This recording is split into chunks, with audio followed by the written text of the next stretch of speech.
It began with a whisper, an unnamed figure spoken in hushed circles and internet forums. A figure not belonging to Mary, Janelle, Christine, or even Robyn. And with that one whisper, 10 years of vows, sacrifices, and crafted fantasies came crashing down.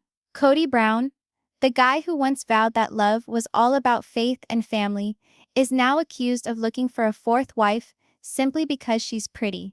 And if that's unbelievable, wait until you hear what he's willing to do. The Brown family home is no longer a home today. It's a war zone.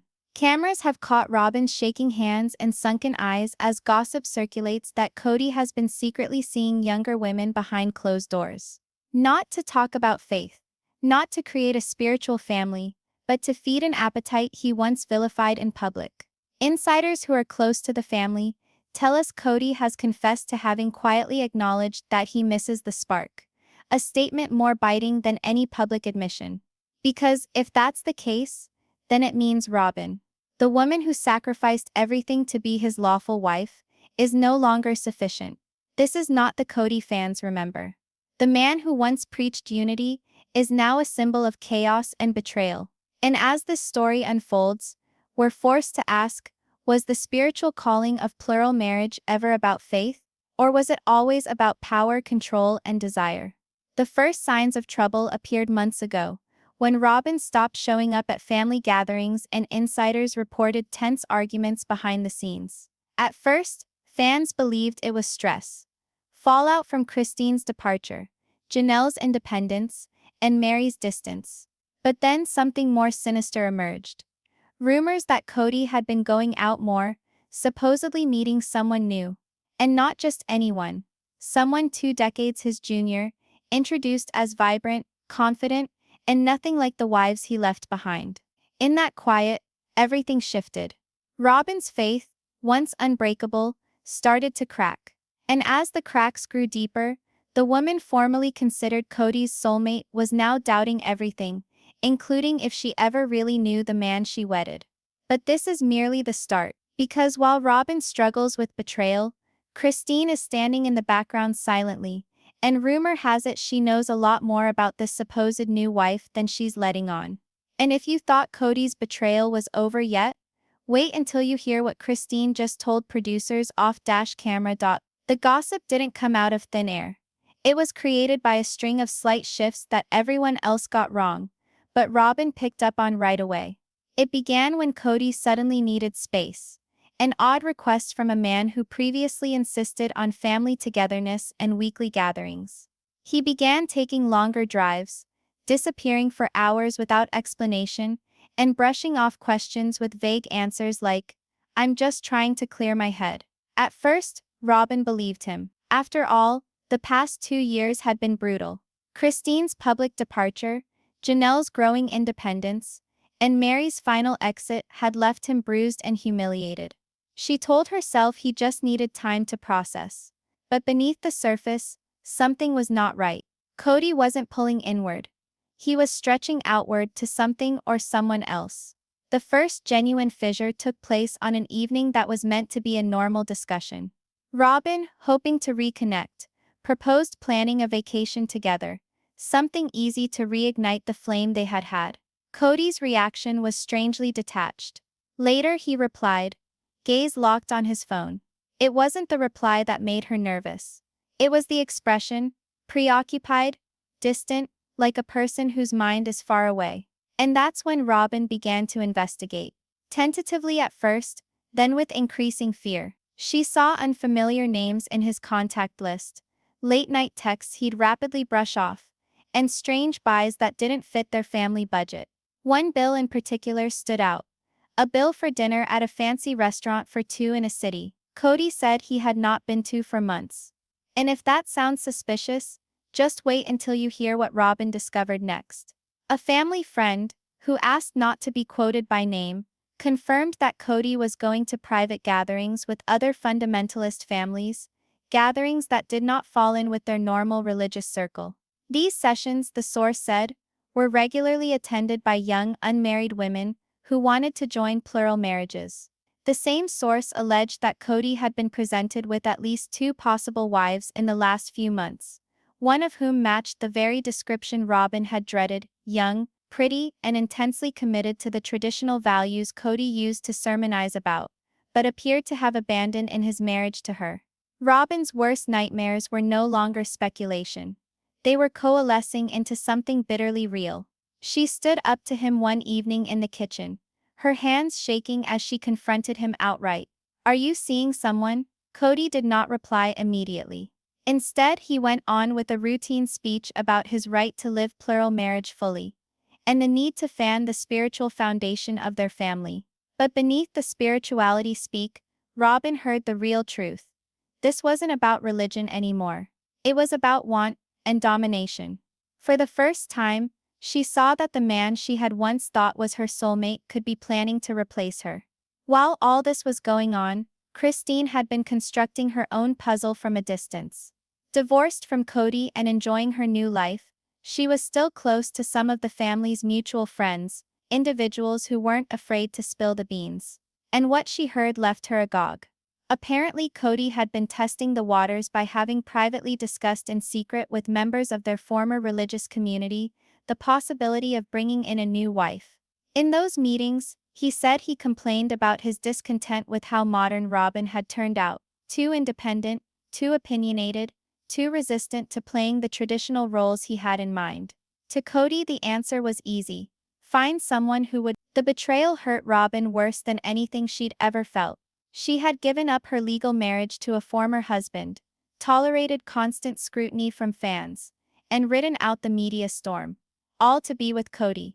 And now, after all of it, she was being discarded like a book chapter he no longer wished to turn. But the shame wasn't only emotional, it was public. The rumors had reached the fan club, and forums went wild with gossip. Kody is courting a new bride. Robyn's time is up. Christine's revenge is sweet. The story was getting away from Robyn, and regardless of how she tried to shut it down, the damage was done. And then there was the moment that turned everything around. During a break in production, a cast member heard Kody talking on the phone to one of the show's producers in a low tone. The words sent shivers. "I want this next chapter to be about rebuilding. And that begins with someone new." That one sentence leaked and set the sister wives' world abuzz. It was the nearest thing to a public confession that anyone had ever heard him say, and it verified what Robyn had suspected all along. Kody wasn't merely contemplating a new wife. He was preparing for it. But this is a story not just of betrayal. It's one of legacy too. Kody's move risks obliterating all that he spent years working to achieve. His image as a patriarch committed to faith and family is currently on the line. His kids, many of whom have become estranged, view his actions as a betrayal of their mom. Even Janelle, who has long attempted to remain impartial, was quoted by a friend saying that Kody's actions are the final nail in the coffin. And Christine? She's sitting back and observing it all go down with a smile, informing those around her that karma has a tendency of coming back full circle. But despite all the media meltdown, the hardest fighting is going on behind the scenes. Robyn, the former favorite wife, is now struggling for her spot, not only in Kody's heart, but in the legacy of the family. She started speaking with legal professionals regarding her choices, trying to decide if she should defend her financial interests before time runs out. Friends indicate she's also looking into writing a book that would reveal intimate secrets Kody never meant the world to discover. And if that should occur, this scandal won't be merely a private betrayal. It could be a public reckoning. And in the silence, while the cameras rolled and the world watched, everything shifted. Kody Brown, the man who had centered his identity in plural marriage and spiritual leadership, now stands charged with reducing those principles to an excuse for selfishness and lust. The women once vying for his love are now fighting for their dignity.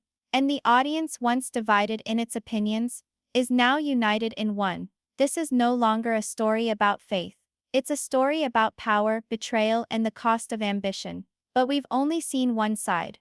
Because while Robyn struggles to hold her world together, there's another side to this story. A side involving a woman whose name has yet to be revealed, but whose presence is already causing chaos. And if the rumors are to be believed, she's not only willing to enter the family, she's going to replace Robyn altogether.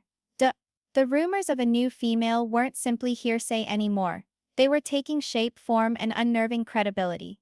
Weeks went by with producers, insiders, and even family friends discussing her without ever uttering her name. They referred to her as the newcomer, the contender, the one who upended everything. And as the pieces fit together, something became starkly apparent. This was no fantasy in Kody's mind. There was actually a person, younger, beautiful, religious, and ultra-traditional, who had opened her eyes in a way his wives never had. And if you thought Robyn's world was already rocked, just wait until you hear how far this fixation went. It started with a casual run-in at a religious convention in southern Utah. At least, that's how Kody recounts it. The woman, whom we'll simply call Hannah for now, was brought together by a mutual friend within a close-knit fundamentalist culture. As reported by several sources, Kody was taken with her the minute he saw her, not only for her beauty and youthfulness, but for the way she exemplified the principles he professed to be lacking. Hannah was outspoken on the topics of obedience, family hierarchy, and the sacred institution of plural marriage. While Robyn had started to challenge Kody's leadership, Hannah appeared to want to accept it. In Kody's head, she wasn't merely a possible new wife. She was an opportunity to redo the script of his life, to create the type of home he'd always envisioned, but never really had under his command. Initially, the interaction appeared innocuous. Some friendly chats, meals shared at neighborhood events. But then the visits became more frequent. Kody started coming to the neighborhood more frequently, sometimes pretending it was for business or ministry stuff. He came home in a better mood, with more energy, and an air of self-confidence Robyn hadn't witnessed in years. She knew why. Someone or something had sparked a fire in him back up. And she was terrified. Robyn wasn't merely suspecting by this act, she was in stealth mode crisis. She had individuals watching, feeding back to her, following his activities as best they could. One friend once likened her to a woman existing in two worlds, one where she was keeping up appearances with the cameras, and another where she was preparing for the eventuality of being replaced. And it wasn't paranoia. Later records showed that Kody had started looking for properties in the same town Hannah was staying in. He even consulted with a lawyer, not to divorce Robyn, but to recast his will in preparation for possible future changes. The legal jargon was evasive, but the implication was unequivocal. He was making arrangements for another marriage. While all of this was going on, Christine, who never likes to remain quiet whenever there is a scandal, had decided to open up. In a secret conversation with a close friend, one that could not help but leak online, she uttered something that sent shivers among fans. This is exactly how it started with Robyn. Same pattern, same secrets, same lies. The remark struck Robyn because she knew it was coming from a place of reality. Christine had once been the preferred wife, the one to confide in, the queen. Then Robyn stepped in, and the story changed. History was repeating itself now, and Robyn was on the opposite side of the narrative. The emotional cost was savage. Robyn, who was once bright and collected, now graced the television screen with a vulnerability fans had never witnessed. Her eyes also frequently welled with tears in confessionals, and her voice trembled when she discussed challenges in her marriage. The most revealing moment was in a filmed sit-down interview though, when they asked her if she trusted Kody entirely. Her hesitation, long, heavy, and full of unspoken anguish, said it all for their audience. "I want to," she eventually whispered, "but I don't know anymore." Those 4 words were a viral clip throughout social media, copied millions of times as fans analyzed every syllable. And if you believe the emotional repercussions were only for Robyn, you'd be mistaken. The rest of the family, the adult kids in particular, were livid. Most of them had become estranged from their father over the years, resentful of what they perceived as favoritism and emotional disregard. The report of a new woman only widened the gap. "It's like we don't even exist," one child was allegedly quoted as saying to a friend. He's pursuing an illusion and leaving behind the family he already has.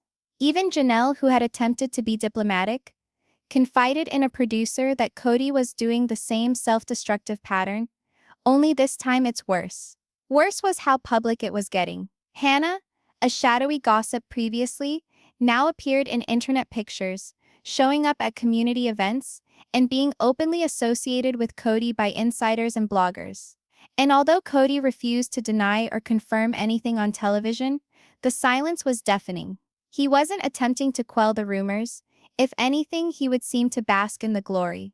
His fans criticized him for testing the waters, discreetly launching this new affair to test public opinion before formalizing it. And Robyn, living in a nightmare she could not wake up from, was made to witness all of it in the here and now. In that silence, everything shifted. The woman who once held all the power was now powerless. The wife who once felt secure now lived in fear. And the man who once claimed to value family above all else was now chasing something far more selfish. A version of himself he could only realize by tearing down the life he had built. But we've still only scratched the surface. Because while Robyn struggles with betrayal and the family holds its breath, there's one aspect of this tale that nearly nobody is aware of. A judicial maneuver Kody has already initiated that can possibly change the future of his empire forever and leave Robyn with zero. And when that reality is revealed, it won't be the demise of a marriage. It might be the demise of sister wives as we know it. The legal storm started quietly, with one sealed envelope that arrived at a Flagstaff law firm, addressed to Kody Brown. On the surface, it seemed like nothing out of the ordinary. Standard paperwork, a couple of pages of estate planning, a couple of signatures. But to those who knew how to decipher between the lines, the message was heartbreaking. Kody wasn't merely considering a new wife anymore.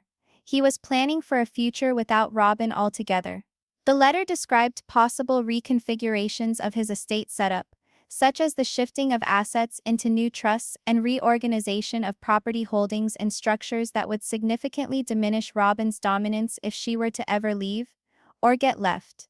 It was a stealthy, calculated action, and it was the most open indicator to date that he wasn't flirting with, but actually laying the groundwork for betrayal. He was preparing to make it happen. The most chilling aspect was what those papers didn't contain.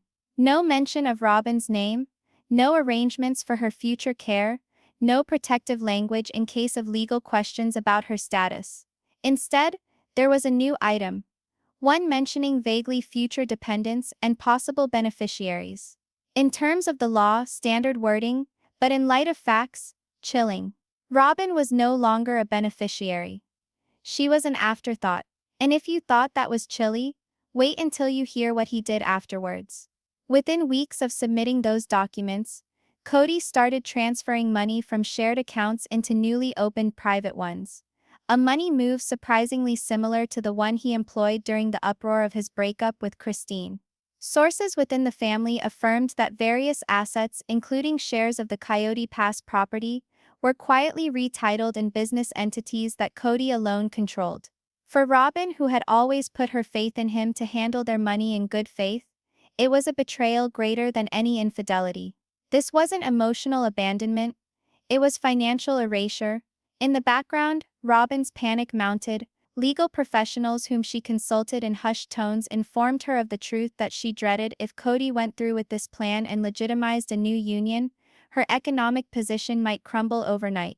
All that she had constructed, all that she had sacrificed, might be taken away in an instant by a court filing. And yet, even as the evidence grew, Kody avoided answering her questions openly. Each confrontation ended on the same note, with evasive promises, hollow reassurances, and subtle insinuations that she was the one ruining the marriage with her distrust. It was typical manipulation, and Robyn recognized it. The family tension, meanwhile, came to a breaking point. Christine, feeling empowered by her own freedom, started speaking out more strongly against Kody's behavior. In one especially incendiary interview, she suggested that certain financial decisions were being taken in secret that wouldn't sit well with fans if they ever came to light. The internet jumped on the story, and within hours, rumor about secret accounts, land deals, and secret assets went viral on social media. Reddit forum threads analyzed every detail of Kody's finances that was publicly known. TikTok videos branded him as setting Robyn up for a fall. And YouTube channels devoted to sister wives broke viewing records as viewers attempted to solve the mystery. And if you believe that Robyn sat silently through all this, forget it. Desperate for some level of control back, she asked a familiar financial advisor to come in and audit their communal assets. What they discovered only exacerbated the crisis. A number of withdrawals, each precisely below the amount at which mandatory reporting would be required, had been taken from accounts Robyn had never even seen.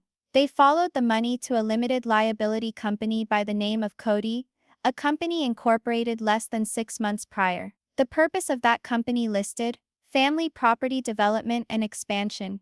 But sources close to the family think it's a shell. A means for Kody to amass his riches before bringing a new wife into the mix. By this point, the betrayal wasn't merely personal or financial, it was existential. Robyn, who had been the epicenter of Kody's universe, was being systematically shoved to the periphery of her own life. And yet, even with all the evidence to the contrary, there was still a part of her that clung to denial. Perhaps this was a misunderstanding. Perhaps he was thinking ahead for the future of the family. Perhaps he wasn't trying to replace her. But denial only holds until the truth is undeniable. And it was on a particular afternoon that the moment came when Robyn got an email from a real estate agent, an agent she'd never heard of, pre-arranging for Kody and his partner to view a house for sale in the category potential family expansion. The word struck her like a blow to the chest. Partner, not wife, not family, partner. That single word snapped the last strand of denial she'd been grasping. Kody wasn't getting ready for what if. He was getting ready for what was and what was no longer involving her. And out of that silence something within Robyn changed. The tears dried, the panic dissipated, and what took its place was harder, edgier, more deadly. Determination. She had been the faithful wife, the compliant companion, the woman who put it all on the altar of love and family. But now that woman did not exist anymore. In her stead stood someone who was prepared to fight, not for Kody, but for herself. She started recording everything. Every transaction, every exchange of property, every mysterious email. She called lawyers, financial sleuths, even producers she knew. If Kody wanted war, he was going to get it. And this time, Robyn was not playing defense. She was constructing a case. But the real surprise wasn't what Robyn learned. It was what she didn't, because buried deep in one of those LLC filings was a name she didn't know. And according to legal experts, that name wasn't a lawyer, a partner, or a consultant. It was included as a prospective beneficiary. And it aligned with the woman that fans had already started referring to as Hannah. That means that before Kody even confessed her reality to his family, he had essentially reserved a spot in his future for her.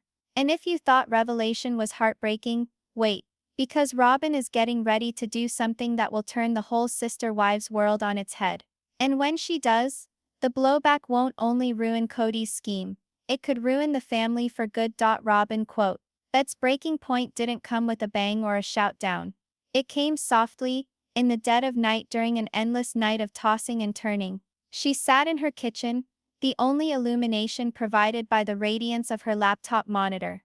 Before her was a burgeoning pile of evidence, bank records, property deeds, legal papers and emails, all concurring in one irrefutable fact. Kody had already selected a future without her.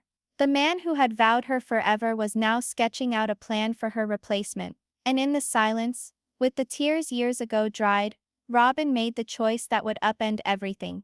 She was not going to be the victim of this tale. She was going to be its reckoning. Her initial step was subtle but deliberate. She called a lawyer who handled high-profile family matters. Unlike the advisors she had previously consulted, the lawyer did not sugarcoat things. "You're being set up to lose," he said bluntly. "Unless you act now." The bluntness hurt, but it sparked something within her. Robyn knew she had two options. Sit back and lose everything, or take on a role she'd never envisioned for herself, that of a fighter. She took the latter option. From there Robyn started gathering her evidence. Each receipt, each document, each shady withdrawal was added to a well-organized binder. She made calendars of Kody's vanishings, cross-referenced them against known meetings and events, and circled each time his behavior didn't match his words. Obsession is what it appeared like at first glance. But to Robyn, it was survival. And if you think this was about money, well, don't. For Robyn, it was about dignity. Taking back the voice Kody had edged away from over years of manipulation. In the outside world, meanwhile, rumors whirled. Fans analyzed every shot of recent episodes, highlighting the distance between Robyn and Kody, the way she dodged eye contact, the fractures in her once flawless demeanor. On social media, #Robyn replaced and #Kody new wife trended by the day. They all had something to say, and almost all of them described Robyn as either the dethroned queen or the next casualty. But Robyn wasn't going to be playing either part. She was set to completely reinvent herself. Then came the shock revelation that propelled her from preparation to action. In a production meeting, Robyn found out that Kody had been in talks with the network regarding bringing in a new perspective for the next season. At first it seemed harmless. Just another plotline to sustain the show. But the wording was too familiar, too deliberate. And when she asked for specifics, one of the producers made a mistake, saying that the fresh point of view was connected to someone close to Kody. In that moment, everything fell into place. The show itself was going to be used against her. Kody wasn't going to replace her discreetly. He was going to do it in front of everyone. On television, in front of millions of people. The anger that coursed through her was something she had never experienced before. For years she had been characterized as the manipulative one. The woman who took Kody away from the other wives. The villain of the sister wives narrative. But now she realized the irony. She was being manipulated, dumped and humiliated. And she wasn't going to let Kody dictate the terms this time around. Not again. Robyn contacted Christine. It wasn't a likely decision. Not after everything that had come before. But desperation produces odd bedfellows. Christine listened wordlessly as Robyn explained it all. The papers, the gossip, the producer's gaffe. And then, to Robyn's surprise, with a piece that left her shocked, Christine added, "You're finally seeing him the way we all did." The sentence was a slap, but it was also something else entirely. For the first time, Robyn and Christine were not enemies. They were women who had the same wound at the hands of the same man. And there, in that instant, a bond started to be forged. Tenuous, tentative, yet unmistakably strong. Christine gave Robyn something she hadn't been counting on: support. Not forgiveness, not friendship, not yet anyway. But solidarity. "If you want to fight him," Christine said, "I'll help you." Robyn didn't respond immediately, but something shifted inside of her. She wasn't alone any longer. The woman who had previously been her biggest foe was now, improbably, her biggest supporter. And as that union was being created, Kody was clueless. He was too busy being the visionary patriarch, speaking in fresh starts and new chapters to anyone who would listen. He spouted nondescript spiritual mumbo-jumbo, but his actions spoke louder than words. He was setting the stage for Hannah, the so-called newcomer, while discounting the woman he believed he had already destroyed. But if Kody believed that Robyn was powerless, he was in for a surprise. Because while he was scheming his next move in public, Robyn was scheming hers. One that would reveal not only his infidelity, but also the secrets he had so zealously tried to bury. And in that quiet, as she snapped her binder shut, thick with evidence, and took a deep breath, Robyn mouthed to herself the three words she had never been able to speak before. "It's my turn now." What she didn't realize, however, was that another person was already one step ahead of her. Because while Robyn was getting ready to strike back, another Brown family member had quietly discovered a piece of evidence that would blow the whole scandal wide open.